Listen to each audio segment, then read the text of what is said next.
To tag or not to tag? That is the question. Whether 'tis nobler in the mind to suffer the slaps and punches of outrageous fortune, or to take arms against a sea of trouble and by opposing end them. With the greatest apologies to William Shakespeare and a double down to the demographic out there who have never heard of the Bard, it seems a perfect segue into the hottest talking point in footy. Yes, the tagger is back in vogue. Long the bête noire of the competition's most accomplished midfielders, taggers of note, Steve Baker, Cameron Ling, Kane Corns and Ryan Crowley, and before them Tony Liberatore and Shane Hurd. Now it is Marcus Windhager who is taking down the big guns. Acts of hostility his coach Ross Lyon calls a bit of theatre. It worked against Marcus Bonampelli a week earlier, but it was a misfire on Saturday against Nick Dacos, who kicked a crucial goal and feasted on 30 possessions despite wearing a few slaps and knees to his hamstrings. Will Windhager go to Fremantle's in-form mid Caleb Sarong? And do the Eagles send a player such as Brady Hoff to Dacos when they meet in Melbourne on Saturday? In today's show, we also look at Fremantle and West Coast in the run home, what boxes they have ticked and what they need to improve across the final 9 rounds. Welcome to the West Sports Show. We are brought to you by TabTouch. Got the touch? Download the TabTouch app today. You win some, you lose more. For free and confidential support, visit gamblinghelponline.org.au. I am joined, as always, on a Tuesday by Craig O'Donoghue. Cod, how are you? I'm marvellous, Quarters. How are you going? I'm very well. I thought we would use this opportunity. It's a long, long time since Freo's last game on Thursday, and Yes, West Coast had the bye. Both teams off the bye. Can you believe it? We're actually at the floating fixture point of the season, round 16. It is amazing how quickly a season goes by, isn't it? As you said, we announced the start of the fixture at the start in October or November or whatever it was, and then we get this point midway through the year. So, yeah, now we wind in. The crazy thing is we've already had some teams that have played each other twice, and St Kilda and Fremantle will play each other for the second time this week. But there's teams that haven't played each other yet. And it seems like yesterday St Kilda gave Fremantle a hiding. Yeah, it was only, 8 weeks ago? Yeah. So, look, I thought it would be an opportune time to have a look at West Coast and Freo in a little bit of detail. Let's look at 3 boxes they have ticked and 3 boxes that they need to tick over the final 9 rounds of the season. And we can have a bit of a look at a few other issues as well. I think we'd like to touch on the tagger. And some prime real estate in Melbourne has gone out for sale and has been purchased by the AFL. But first, let's get into West Coast. Now, you're going to, well, let me start. Yes, you're starting. Let me open the batting. You can open the batting for West Coast with 3 boxes that they have ticked so far this year. So I'm going to start with reducing the average losing margin. It's a good one. Yeah, so I think it was around 60 points last year and it's around 50 points this year. But what we haven't seen is that big loss. So last year there weren't any 100-pointers. The previous year we saw too many of them. But they've really managed to drag that back down. So I think that's a big tick for them. 2024 they had 86 and 93-point losses to Adelaide and Geelong, and that Geelong loss really seemed like it could have gone the wrong way. Round 1, there have been occasions this year. Certainly the last start, West Coast first quarter against Carlton, I thought, here we go, this is going to be a return to old times. But they dragged them back across 3 quarters. Against your boys, it was similar also against Hawthorn. They looked like they were going to get belted and they got back into that one. So I think that's a win. That's a win for them. I think you can go the footy now as a West Coast supporter. And look, there may be occasions in these final rounds where it does get a bit ugly. There have been some significant outs, Jeremy McGovern leading them. But I think for the general part, you can trust them a little bit more. They don't turn up their toes anymore, do they? So I think that's the first box they've ticked. I'd say the second box they've ticked is blooding youth. So I look at the 6 debutants this year: Gross, Davis, Archer Reid, Bo Allen, Tom McCarthy and Sandy Brock. And I think there's been some real gains there. There's also been some gains from players in their second year. I think we haven't seen enough of Clay Hall yet, but certainly Tom McCarthy on one game was very impressive, the highest rated debut we've seen at the West Coast Eagles. I think Sandy Brock's given them something in defence. I think we've seen enough from Bo Allen and Archer Reid and probably Gross and Davis too to know that there's something there. So I think that's a big tick for me. You're having a look at players This is where they're at with the evolution of their squad. And the third one, I'm going to say, the boxes is let's start building some midfield depth. Let's throw some magnets around and see what we can do with that midfield. So it's not same. So I think Hewitt's got in there. He's come back from injury and we've seen more of him. We've seen more of Harley Reid. Ups and downs of Harley Reid this year being a second-year player, but we've still seen enough there to know he's going to be an absolute gun. Brady Hall, what a wonderful move from him. From defence into that midfield. He can be a run-with player. He can generate his own ball. So I think there have been some real pluses there. And we've also seen players like Liam Ryan go through the midfield. I think's added a new dimension to them, a bit of speed and a bit of clean hands and foot. So I think there have been some real gains in terms of midfield depth this year. Also some questions like where's Tim Kelly going to end up? He's been playing high forward. Does he go back through the midfield? So I think in his first year as coach, Andrew McQuality, one thing you can't say about him is that he hasn't thrown the magnets around. He's going to know a whole lot about his list by the end of the season. And it's interesting with those three boxes that you have ticked for them so far this year, giving the youth the opportunities and then giving some of those opportunities into the midfield has been one of the key reasons why that first box has become better and they haven't been getting blown away because they have a lot of these guys haven't experienced those 100-point losses in the past, so it hasn't been a case of, oh, here we go again. They've been able to say, no, we want to fight back and change things. So I think they're three really good boxes that West Coast needed to tick. They needed to tick them. That's the point. Yeah, and I think those are things that will help them into the rest of this season if they continue to expose that youth, look after your midfield by putting new blokes through there and just refusing to give up. That's three really strong boxes that we've seen Andrew McCall set them up for. What about Freo? So Freo, I thought number one thing, they had to win the close games. So Fremantle had 10 games last year where there was less than 12 points separating them from the opposition during time on in the last quarter, and they won only 2. This year, 10 points up during time on in the final quarter against the Western Bulldogs, they won it. 5 points up deep into time on against Gold Coast, they won it. Scores level during time on against North Melbourne, they won it. They also lost to Sydney, so that was one that got away from them, but they fixed it after that. There was a 10-point loss to Melbourne, but they were 16 points down with 1 minute left and kicked the last goal, so I don't count that as being one of those games. So 3-1, as opposed to winning 2 out of 10, that's a significant box for them to tick because they can now go into finals or for the rest of this season pushing towards finals, saying we expect to win when we're in a close game. Well, they're in the 8 as a result of that. Yes, that's the difference. Last year they lose those games, they miss the finals. Now they're in the 8 because they're winning those games. The other box I thought they had to tick was more chaos goals. They were a very structured team last year. They didn't really get crumbing goals at all last year from their genuine small forwards who last year were Michael Walters, Sam Switkowski and Tom Emmett. They combined for 36 goals. This year, with 9 games left, they've got 47 goals out of Shea Bolton, Murphy Reid, Isaiah Dudley and Switkowski. So there's small forwards. They've added an extra small forward into that mix and they've got 11 more goals with 9 games to play. That's huge. We see that the importance on Grand Final Day last year of what Brisbane could do with their smaller forwards kicking goals. That's what every team needs. Chaos inside 50, which has been fantastic. And the other box that they've really ticked has been handling injuries. We saw last year that when Alex Pearce broke his arm and then they lost Josh Tracy and Sean Darcy late in the season, they lost their last 4.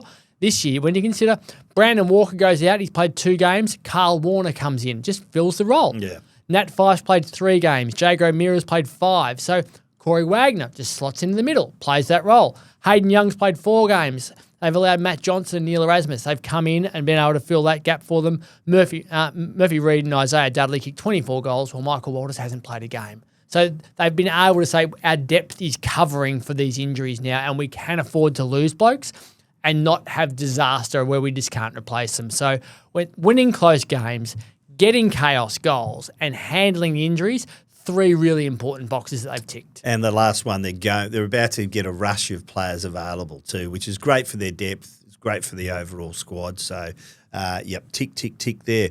Boxes that need to be ticked, Cod. So West Coast Eagles, I'll start.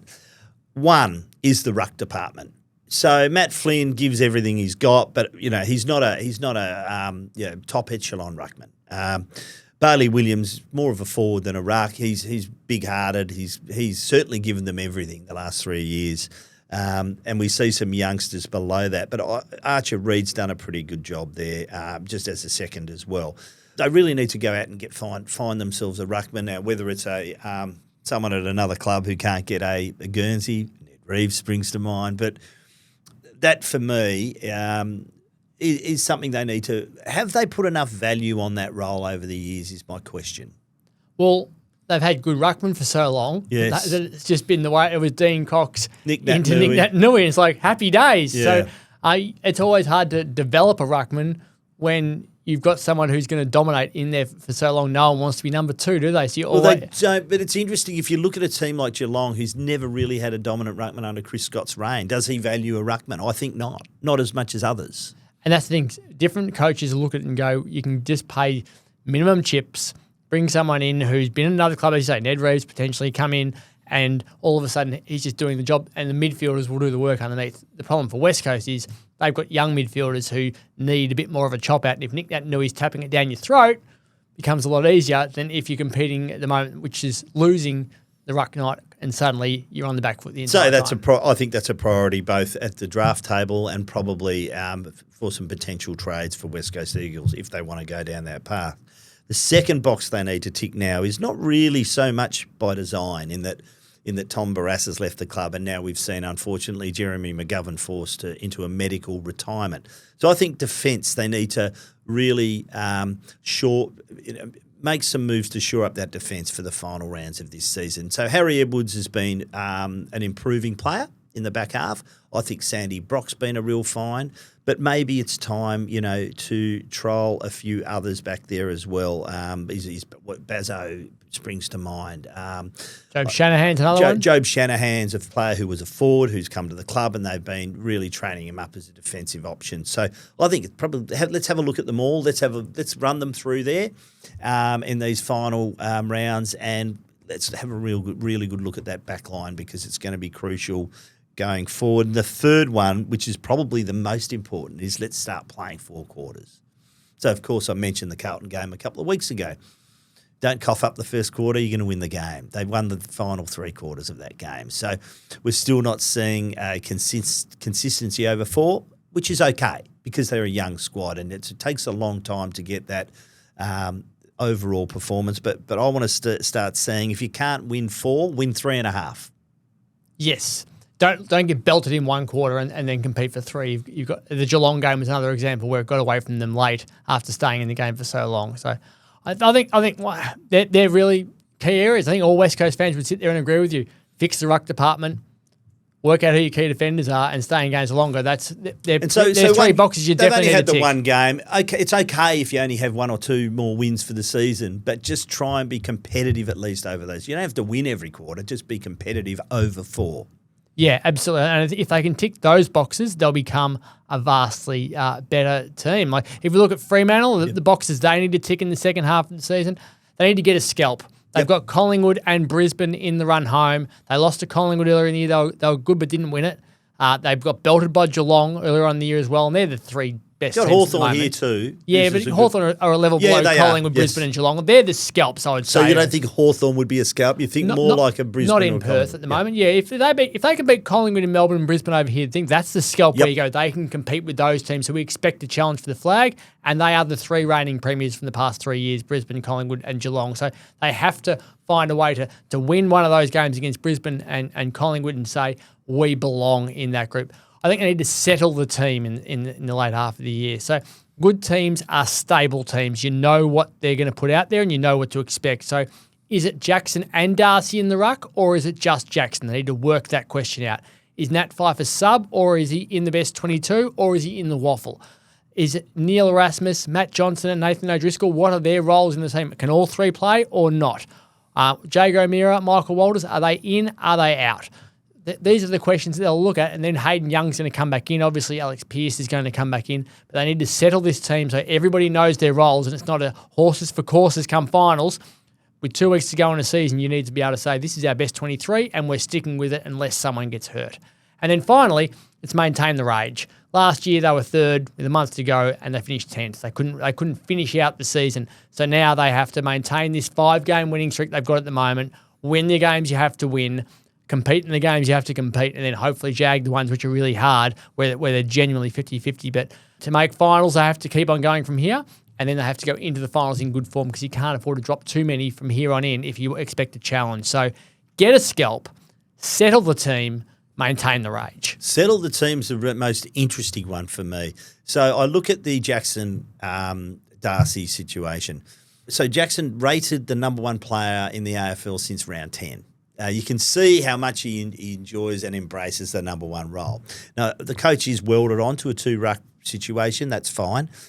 I would be leaning towards some waffle game time for Darcy. I want him to go back there and absolutely dominate and then come back in and really have an impact. That's what I want from him. Nat Fyfe similarly. Now, I understand what they did in the last round against Essendon. Gave him 3 quarters, put him in the starting 22. Didn't accumulate a lot, but they just wanted to get the moles in his legs in an AFL game. So that's a tick.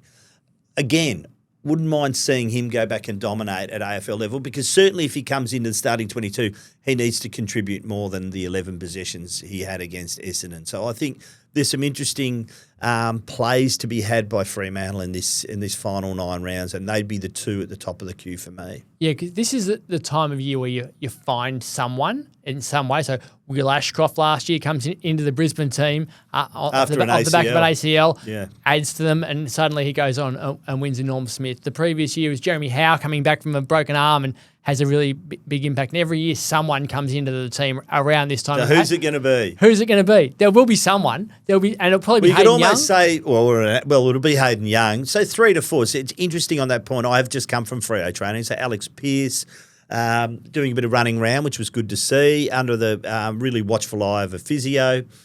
Did some laps, did some sprints, did some lateral work, clearly looking to build his loading. So they'll deload him, and Thursday will be another big session for him.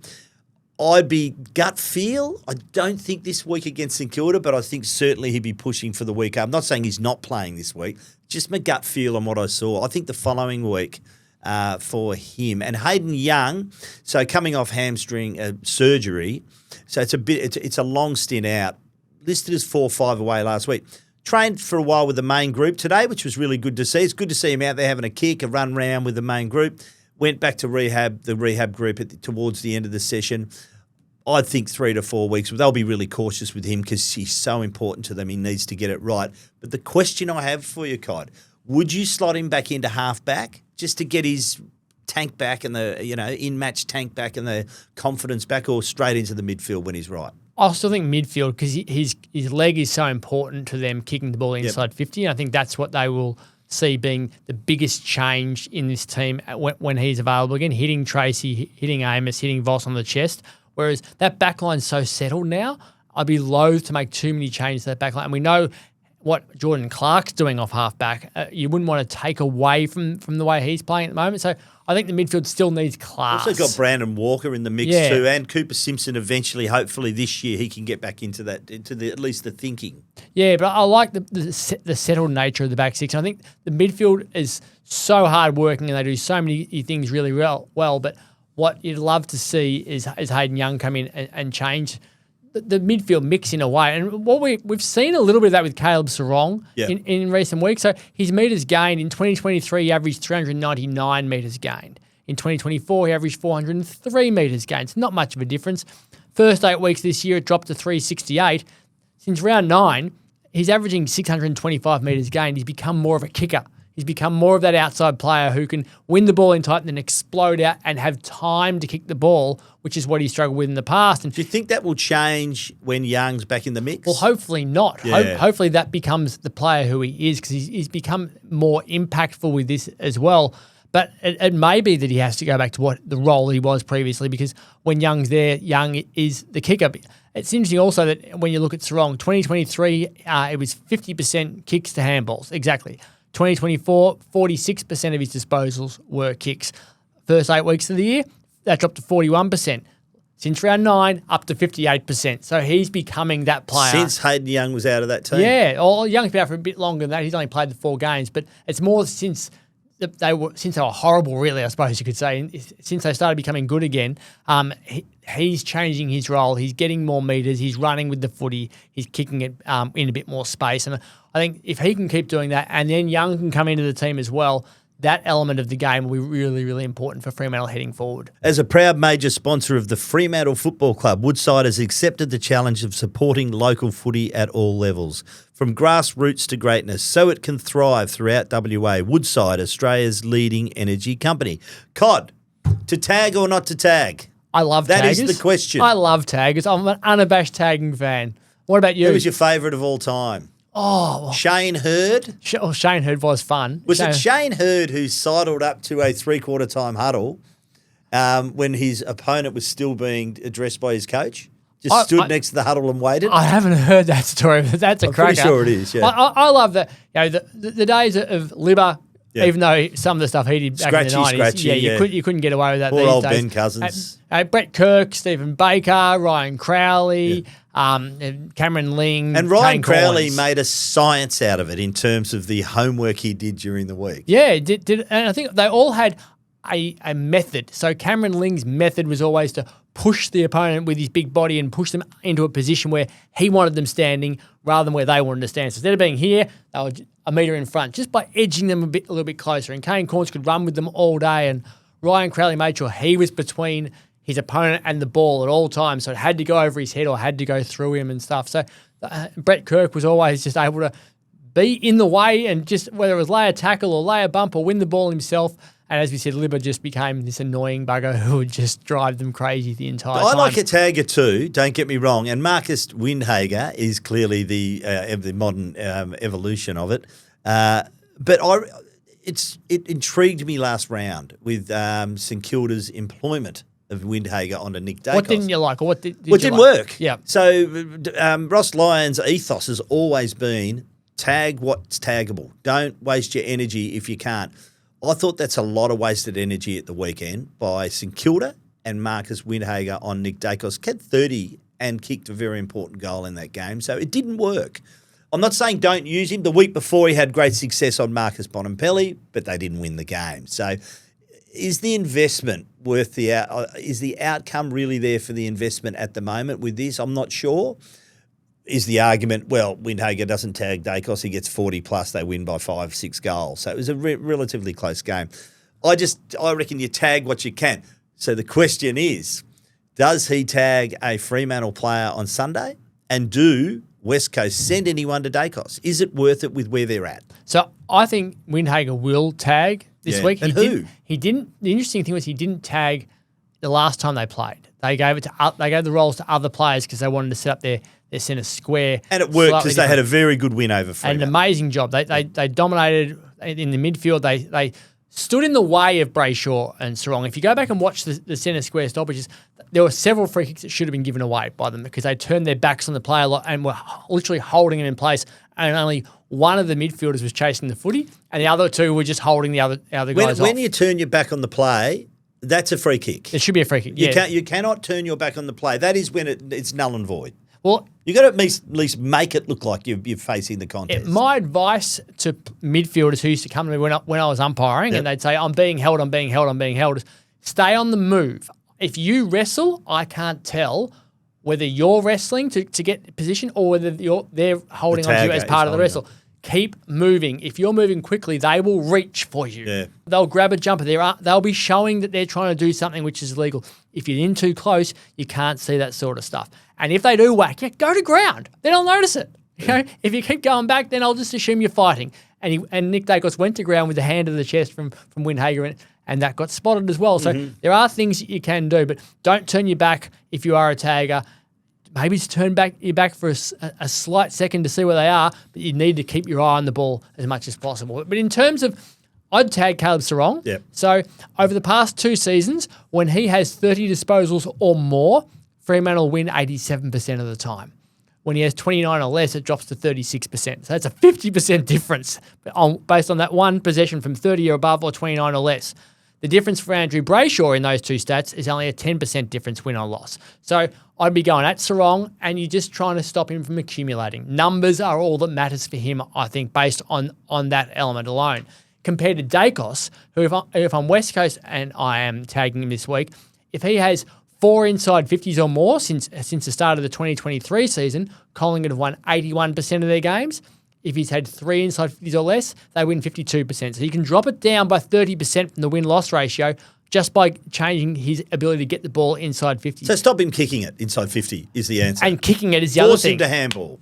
Forcing him to handle. They are 6-zip this year when he's had more kicks and handballs. Yep. They're 6-2 when he's had less kicks and handballs. So going in with some sort of tactic stops the wrong from accumulating. So you're accountable rather than a hard tag. Yeah, you got a goal. Just one thing. Stop Sarong from accumulating, and Dacos, stop him from kicking the ball, and definitely stop him from kicking the ball inside 50. So if I'm West Coast, I don't want to use a player in a totally negative role. So I'm certainly putting someone accountable on him. So I'm saying Brady Hoff, but I still want you to accumulate and yes, focus on preventing him where possible from kicking inside 50 because you're cooked when he does. So that's the plan for me. For St Kilda, yeah, I absolutely would tag Sarong because right at the moment he is apart from Luke Jackson, who's not going to tag, he'd be the player I'd focus on. The interesting thing with Dacos as well, in fact, it's probably both of them. You need more than one player to be in on it. It's case, okay, where's Sarong? And who's looking after him? Okay, he's looking after him. He's been lost. Well, there's a handover, isn't there? At certain it doesn't matter who you are. Yeah. If Sarong's loose, get on him. If Dacos is loose forward or centre, get on him. And then help your tagger out a lot more because we've seen games this year where Dacos has had no one anywhere near him. And he goes, thanks for coming. Well, that's inexcusable. Exactly. For a player who uses it in an elite manner, you can't have that. So tagging, I think it's definitely a key part of the game. I'd love to see teams do more of it because they say it ruins your defence. Well, you know what ruins your defence? The best player in the opposition being the best player because there's a reason why players win Brownlows and Best and Fairest. It's because they're superstars, and there's a reason why role players don't get paid much because they're not superstars. Yep. So get one of them to lock down on the superstar. I don't think you ever go to the footy to watch a tagger, but you go to the footy to watch a contest. Yes. And some of those great contests back in the day, Liberatore Cousins, we're seeing Windhager now. You go, it's part of the reason you go to see what evolves. You should expect to have someone play on you as well. If you're a good player, it's the greatest compliment. If you're a key forward, you're going to have a key defender standing next to you the entire game. He's not just going to say, oh, you can run around and do what you want and I'll chase the footy. So the midfielders should expect to have someone on them as well because you are the one who will influence the game. Now, Cod, we're from the same part of the world. Our formative years were spent in the eastern suburbs of Melbourne. You're a Doncaster boy. Yes. I'm a Ringwood boy, or a North Ringwood - Park Orchards boy, to be specific. So I want to ask you, what are your overriding feelings towards the closest AFL venue to where we grew up, or VFL venue back in those days, which was then VFL Park - Waverley? It's the only place we used to go and watch footy. You didn't go to the MCG? Didn't go to the MCG. Dad never took me to the MCG. What about Windy Hill? You're in Essendon. No, it was too hard to get there for Windy Hill and get in. Because Doncaster, you didn't have the direct train. No, there's no trains to Doncaster. It's a now debacle. I'm hearing you.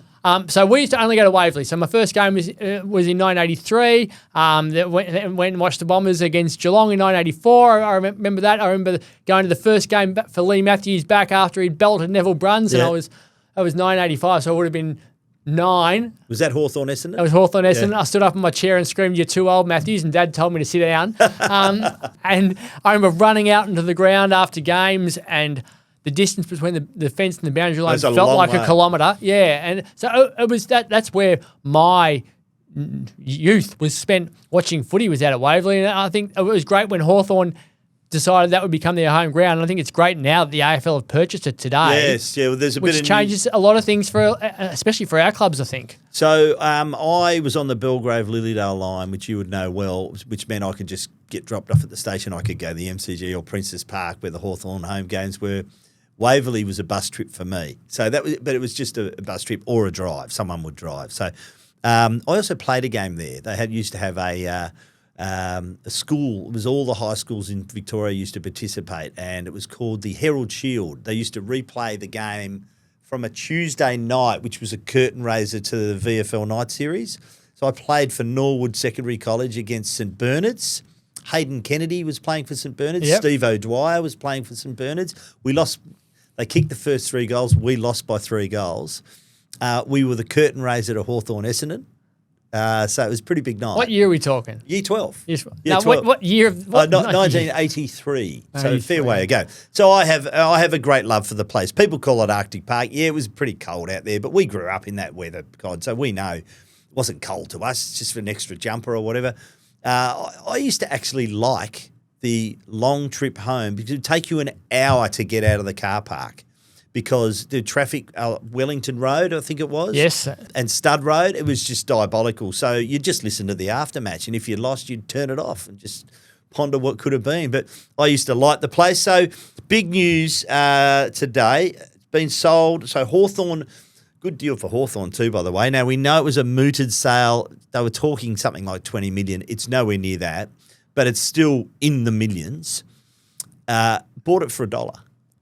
Which is amazing. It's a pretty good deal for the Yeah, Hawks. and I think the most significant thing from the move is for Fremantle and West Coast. So we know that they've both, and for Brisbane and Gold Coast, and all the non-Victorian teams have struggled to get onto the MCG and Marvel Stadium for training sessions. We know this year that Fremantle have trained at Melbourne High School. They did get onto Marvel and the MCG at different points this year, but they've also in the past gone to Gosh's Paddock, which is across the road from the MCG. They've been to Port Melbourne Oval. We've seen West Coast training at Caulfield Grammar this year. We've seen them at Punt Road in the past as well. So they're constantly looking for somewhere to train, and that makes it really difficult for them. If the AFL now own Waverley and the old grandstand, which is the Sir Kenneth Luke stand, is heritage listed, and that's where all of Hawthorn's facilities are. Pretty good facilities too, gymnasium. Meeting rooms, changing rooms, all those sorts of things. That can now become a home away from home for the non-Victorian teams to train at, where they know exactly where they're going to be each week. I think the AFL can use it like that.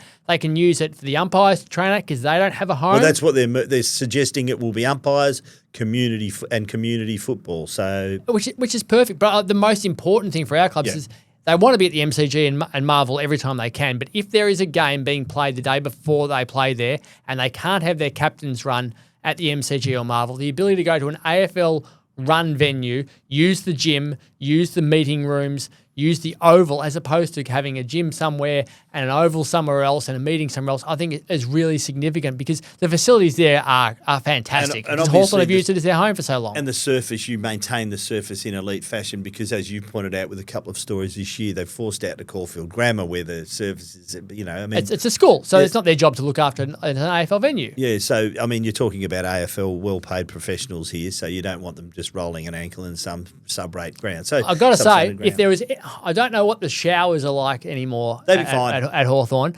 at Waverley, but when I was in Victoria, we trained out there at Waverley as an umpiring group. The greatest showers in the history of mankind. I swear the shower head was as big as the backdrop behind you at the moment. They were enormous. You could stand up there under there for hours and it's hot water just kept on coming down. They were massive shower heads, so it was great. I think everyone wanted to take the shower heads home when it was closed down after 1999. So that's You'd hope they stay there still because, God, they were good. Well, because the original construction of that, it was the home of the VFL. Yes. So the match of the round each week was played there. So unlike the Windy Hills and the Victoria Parks, you don't make the visiting change rooms cold showers. But they were elite facilities for both teams. That was the whole point of it. So that's why. It's also funny, I reckon. Still a trip, isn't it? It's still a trip. About half an hour on a bus. I do reflect a little bit today, thinking Subiaco Oval was our version of Waverley, which is the stadium that was closed down, and now it's still got the heritage listed gates out the front, just as Waverley has the heritage listed grandstand, but it's not used in any way, and it's got the interchange benches still out there. It'd be great if they could find a way to make that a usable facility for AFL teams or for practice matches or something like that to bring the heritage of WA footy back.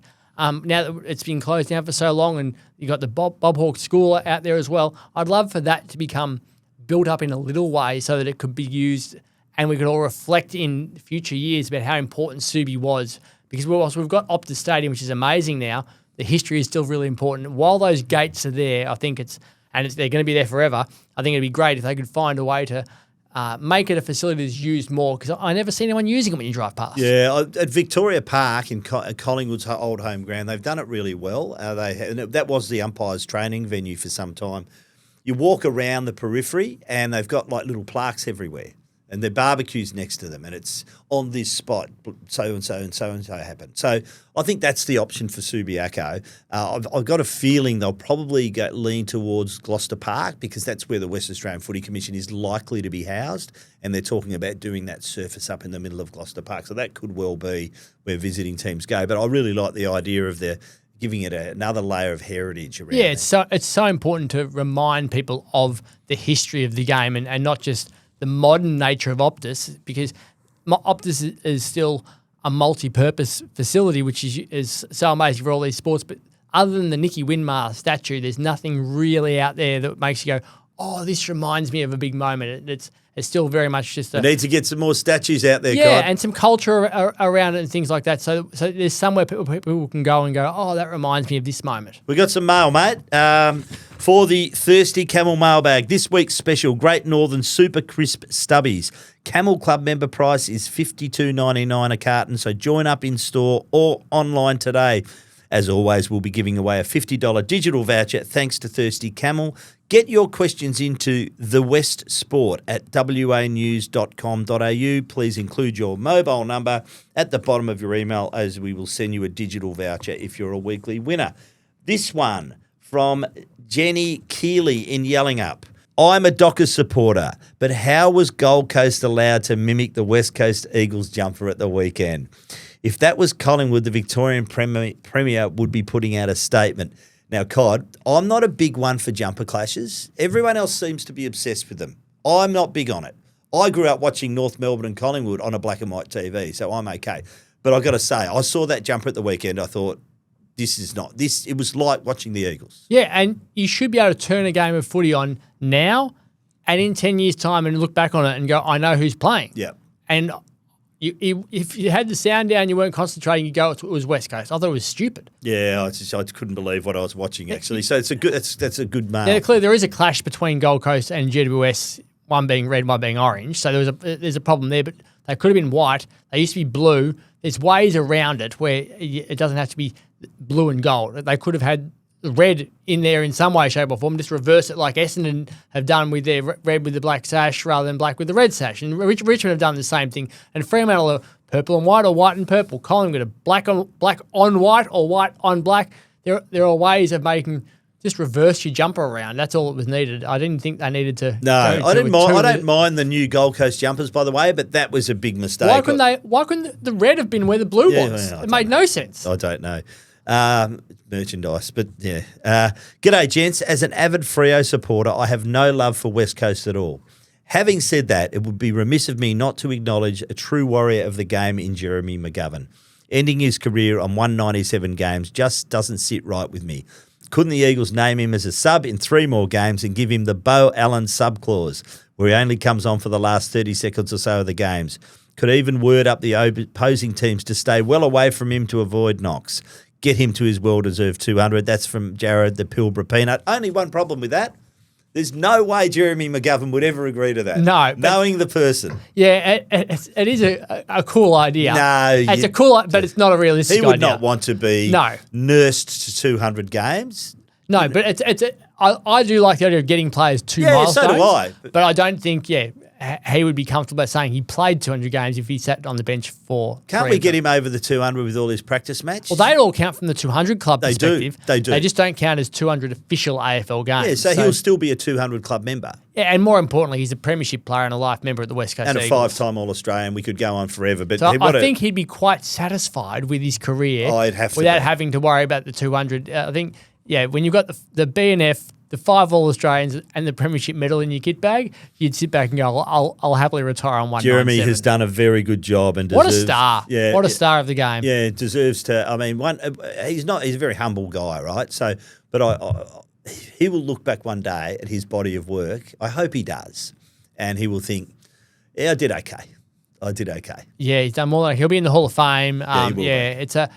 and he's a great story from story his for just a normal humans, normal blokes, because he was the most normal person going around, and it almost cost him his career because he didn't want to get fit. the trip to Bali. Yeah, just came back as fat as a house, and he got told get fit and you might be able to play, and suddenly they went, hang on, this guy can play. So I did find it funny that Adam Simpson the other day said he's been most injured when he's been at his most fit.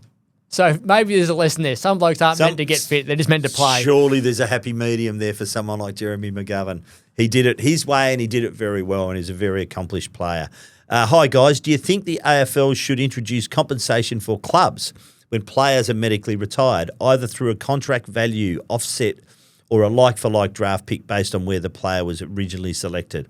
West Coast, for example, have lost Daniel Venables, first-round pick, Jeremy McGovern, 5 times All-Australian, Brad Shepherd, first-round pick, and Luke Edwards, all medically retired due to concussion. All 4 would likely still be playing or on the list and have all been lost in just the past 4 years. Would love to hear your thoughts. That's Matt from Mount Hawthorn. Before we get on to that, whether the club should be compensated, I'll just fill you in with what's actually happening with So Jeremy McGovern will be paid out the last year of his contract.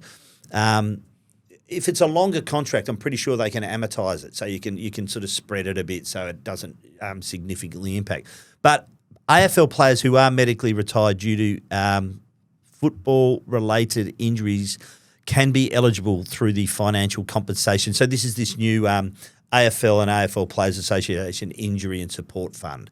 It's revamped in just in May. Includes a severe injury benefit, offering up to $600,000 for players whose earning capacity is significantly reduced by severe injuries. The football ending injury benefits, hard to say that, provides financial assistance of up to $500,000 based on the player's age and contract value at the time of injury. There's also salary cap release for the club. So I think it's first year, so if there's 1 year to go, as is in the case with Jeremy, 90% offset off the salary cap, and then 75% second, 50% third year. If it's longer than that, there's no offset after that. So, but in terms of the clubs being compensated, I think it's worth a look at. Yeah, I think the problem with it would be, what's the difference between that and a severely broken leg, severely broken ankle? It would need to be about more than just concussion. And then you look at it and you go, well, Adam Treloar's got a calf problem that's ruined his year and he can't get himself back. So have I at the moment. Yeah.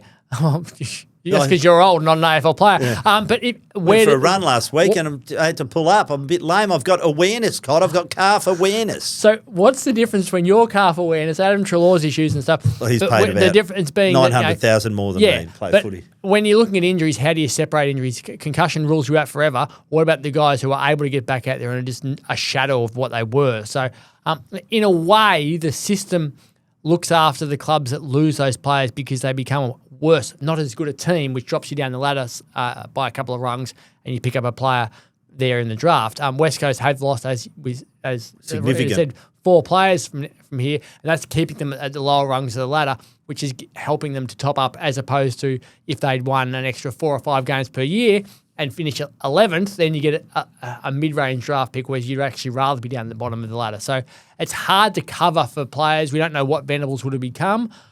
We don't know what Edwards would have become. We know what Jerry McGovern and Brad Shepherd were at the time. Would them being in the team have helped the team to rise up the ladder significantly more? Not at the moment. Not at the moment. They have a lot of talent around them, so it's hard to cover for them, probably isn't it? Shepherd at the time, I think, yes.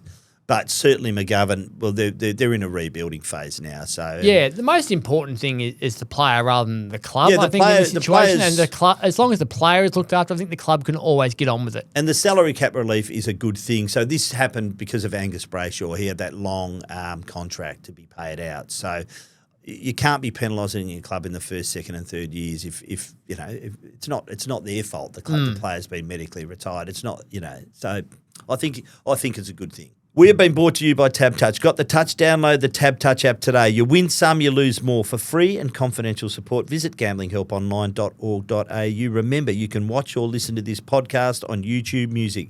Leave us a rating and a review, and don't forget to follow this podcast so you don't miss an episode. Cod, thanks once again for your time. Always fun, Quarters.